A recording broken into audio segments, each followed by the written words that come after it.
Kasi may isang guest ho kami dito na nakaiwan sa resto. That's impossible. Matagal na sa akin to. Kasi letter M ho yung necklace. Ang pangalan ho niya, apelido niya, si Miss Montemayor. Kamukha ho daw niyan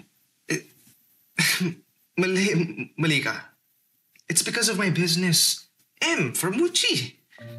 Mustasa, chips, Muchi. Kaya lagi akong motivated.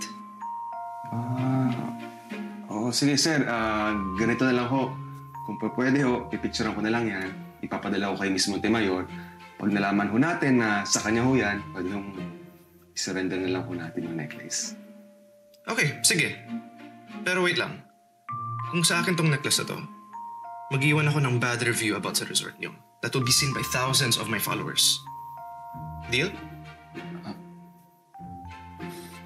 Sige sir, deal.